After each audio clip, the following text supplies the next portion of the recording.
Welcome है आपका। ये जो हम लोग की नीट की सीरीज चल रही है उसी में आज हम लोग एक क्वेश्चन करने जा रहे हैं काइनेमेटिक्स का। And this question is dedicated to late my father and grandfather. ये क्वेश्चन है आपके सामने। Two particle begin to fall freely from the same height but the second fall t0 second after the first. Find the time after the dropping of the first when separation between the particle is h0. तो question समझ में आ गया होगा आपको, है ना। थोड़ा सा मैं इसको एक्सप्लेन कर देता हूँ। देखिए क्या कह रहा है। कह रहा है कि दो पार्टिकल को ड्रॉप किया गया, है ना। एक को फेंका गया, उसके थोड़ी देर बाद दूसरे को गिराया गया, जब ड्रॉप किया गया। जैसे ये है, यहाँ से एक पार्टिकल को ये ड्रॉप कर दिया गया। अब ये चलना शुरू कर दिया, चलना शुरू कर दिया, चलना शुरू कर दिया, चलना शुरू कर दिया। ये मान लीजिए ये यहाँ पहुँचा है, ठीक। उस समय ये दूसरा ड्रॉप कर दिया गया, उस समय दूसरा ड्रॉप कर दिया गया। अब ये t=0 पे अगर ड्रॉप किया गया था तो ये t=t0 पे ड्रॉप किया गया, t=t0 पे ड्रॉप किया गया। तब तक ये यहाँ से यहाँ तक पहुँच गया है, ठीक। अब उसके बाद क्या होगा, ये फिर चलना शुरू करेगा, फिर चलना शुरू करेगा, फिर चलना शुरू करेगा, फिर चलना शुरू करेगा, फिर चलना शुरू करेगा।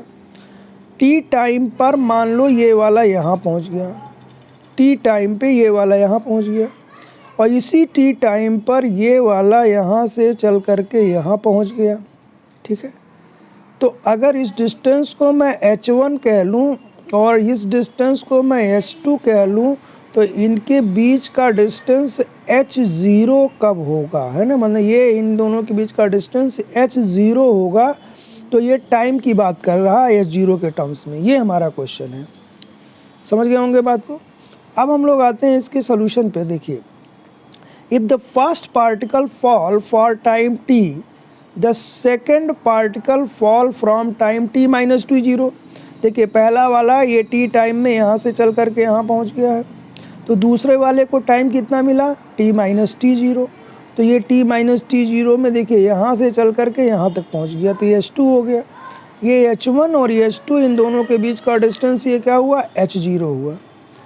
तो बहुत सिंपल सा क्वेश्चन है। फर्स्ट पार्टिकल का डिस्टेंस कितना होगा, ½ g t²। सेकंड पार्टिकल का डिस्टेंस कितना होगा, ½ g t-t²। क्योंकि फार्मूला इसमें क्या लग रहा है, h=ut + ½ g t²। लेकिन दोनों को ड्रॉप किया गया तो दोनों की u क्या हो जाएगी, 0। अब दोनों के बीच का डिस्टेंस h1 - h2 क्या होगा, ½ g t² - ½ g t - t0²। तो यही h1 - h2 क्या है, h0। इन दोनों से ½ g को अगर मैं कॉमन ले लूँ तो क्या बचेगा, t² - t - t0²। तो यहाँ से मैं इसको सॉल्व कर देता हूँ। h0 बराबर मिला है आपको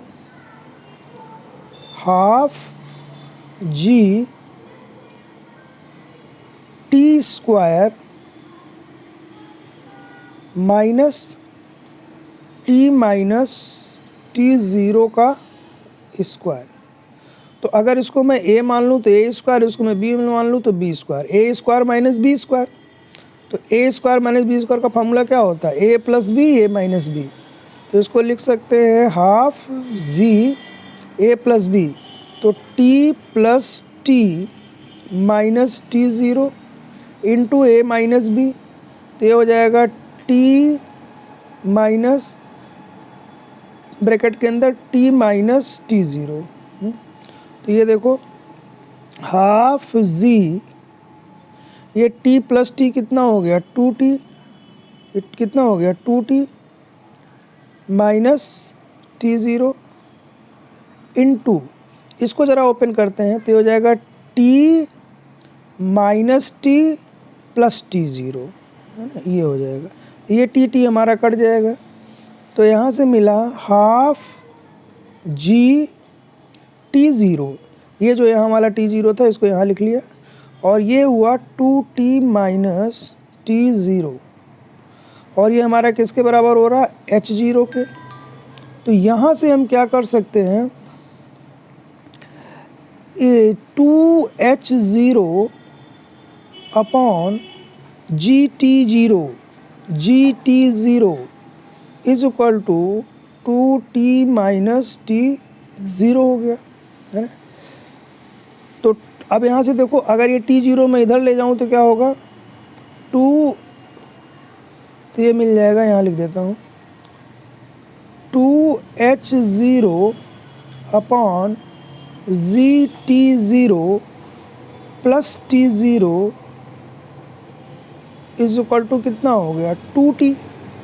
हमें क्या फाइंड करना है, t, तो t इधर ले जाएंगे तो क्या होगा, t0 अपॉन 2 हो जाएगा और ये 2 कट जाएगा। तो यहाँ से अगर मैं t की बात करूँ तो क्या मिलेगा, ये देखो 2h0 अपॉन 2zt0 और प्लस ये t0 अपॉन 2 हो जाएगा, ये 2 से 2 कट जाएगा। तो t की वैल्यू आएगी h upon zt0 plus t0 upon 2। तो मतलब ये वो टाइम होगा जिस टाइम पे दोनों के बीच का सेपरेशन कितना हो जाएगा, h0। तो this is the right answer. Hope आपको समझ में आ गया होगा। कॉन्सेप्ट भी मैंने इसका पहले समझा दिया था, इस क्वेश्चन को सॉल्व भी करा दिया।